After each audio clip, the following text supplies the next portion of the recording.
Hello there. So I'm staying in the Travelodge Central Birmingham Bullring or some combination of those for a work outing, and I thought I would review it. Now, I'm pleasantly surprised actually because I've stayed in a number of Travelodges in my time, albeit sort of 10 years ago, and they were the kind of lowest of the low, really. Absolute bare bones, bit skanky, you know, in need of updating. This one isn't so bad. Yeah, okay, there could be room for improvement, but I think it cost about £75 is what I paid for my last hotel in Cambridge. Let me show you the room. Well, firstly, the view out of the window isn't great. It is of this tower block. Beggars can't be choosers, really. It was quite warm, though, in the room, and I did have to have this window open, so I did hear the occasional thing from outside, because there is no air conditioning in the room, so I really had to keep those open. You get tea and coffee making facilities, which I didn't think you did in a Travelodge, but apparently you do. The kettle looks a little bit old-fashioned. You don't really fancy using it. You don't know what it's been used to boil. I don't know what I think it might have been used to boil, but anyway.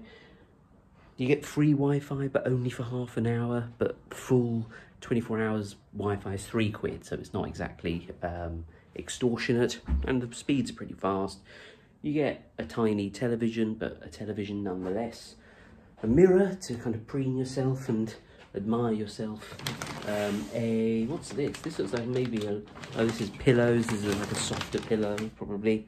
Somewhere to hang your clothes. You do get a fan, I've just noticed, down there. Probably because, yeah, it's so warm that I'm sure people probably complain about it. Interesting, the plug sockets in the room. One thing that took me a while to realise is that when you don't have your key card in the light thing by the door, the little slot, it turns all the plug sockets off in the room. So I was wondering why my phone wasn't charging at night until I kind of put two and two together. Big old double bed. This is a very minor thing, but there are no bedside tables. You just get these little cubby holes here, and they're really not very deep. So, you know, you can just about store a glass of water in there or something, but, you know, your water, your glasses and your phone, I doubt it. Fairly attractive room, a little bit of artwork there. The skankiest thing in this room is the carpet, which is stained in various places. So I think by there you can see a stain. Stained, worn, not very nice.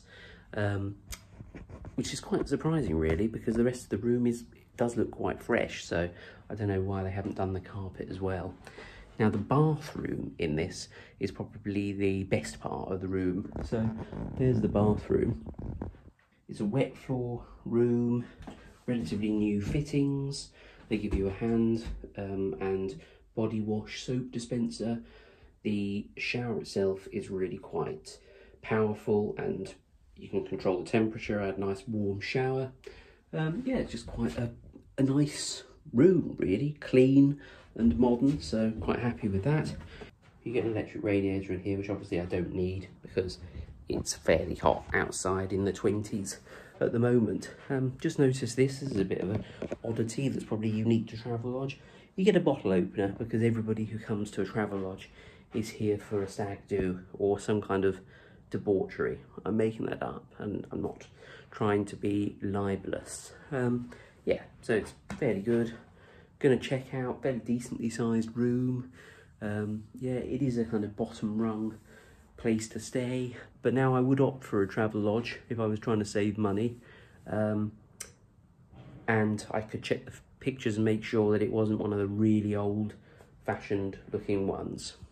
And one last thing, maybe it's because I'm stupid, but this door in the bathroom does have a tendency to close itself, which is quite annoying because every time I come in for a pee or something, I stand here, don't necessarily want to shut the door so I can have a pee. And, you know, if I'm not wearing a shirt or something, the cold handle smashes against my back and makes me feel uncomfortable and unhappy. Just a minor thing. Stop your door from auto-closing, please. Hope you enjoyed that short review, and hope it's convinced you to come and stay at the Travelodge Central Bullring in Birmingham if you need somewhere cheap to stay. Thank you very much to my loyal patrons who are scrolling down the screen now, especially George Foote, Jennifer Jones and Rob Van Eden, who are extremely generous patrons. Thank you very much. See you next time for another video.